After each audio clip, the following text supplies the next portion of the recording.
Wow, sizzler brownie আমার শুধু পছন্দ না, এটা আপনাদের সবার খুব পছন্দ। শর্মির কিচেনে সবাইকে স্বাগত। চলুন আজকে এই রেসিপিটাই শেয়ার করা যাক। এখানে আমি 250 গ্রাম দুধ নিয়ে নিয়েছি, তার মধ্যে দিয়েছি 4 বড় টেবিল চামচ চিনি। চিনিটা যখন ভালো করে মেল্ট হয়ে যাবে এর মধ্যে দিয়ে দেবো 1 চামচ কোকো পাউডার। কোকো পাউডারটা কিন্তু ভালো করে দুধের সাথে মিশিয়ে নিতে হবে। এই চকলেট সিরাপ বানানোর রেসিপিটা কিন্তু ভীষণ সোজা। দিয়ে দেবো সামান্য নুন আর 100 গ্রাম ডার্ক চকলেট। ডার্ক চকলেট আপনি যে কোনো দোকানেই পেয়ে যাবেন।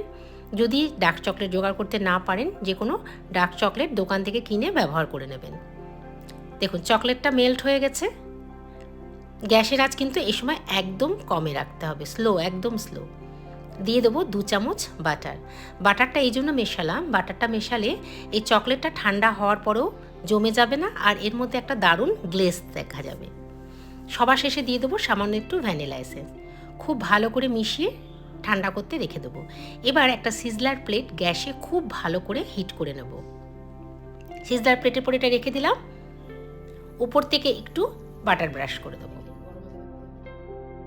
ছড়িয়ে দেব ব্রাউনির কিছু অংশ। এবার এর উপরে দিয়ে দেবো ব্রাউনি রেসিপিটা ডেসক্রিপশন বক্সে দিয়ে দেবো, লিঙ্কটা অবশ্যই একটু দেখে নেবেন। এর উপরে দিয়ে দেবো ভ্যানিলা আইসক্রিম, একদম সোজা রেসিপি। উপর থেকে দিয়ে দেবো যে চকলেট সিরাপটা বানিয়েছিলাম, সেটাকে ভালো করে স্প্রেড করে দেবো। ইয়ামি সিজলার ব্রাউনি আমাদের রেডি। দেখলেন তো কত সহজে এবং অল্প খরচেই বাড়িতে রেস্টুরেন্টের মতো সিজলার ব্রাউনি আমরা বানিয়ে নিতে পারি। এটা বাড়িতে অবশ্যই টেস্ট করবেন, বানাবেন, সবার সাথে এনজয় করবেন। উপর থেকে একটু ওয়ালনাট ছড়িয়ে দিলাম। দেখতেও ভালো লাগবে, খেতে তো আরও দারুণ হবে। রেসিপিটা কেমন লাগলো কমেন্ট করে জানাবেন।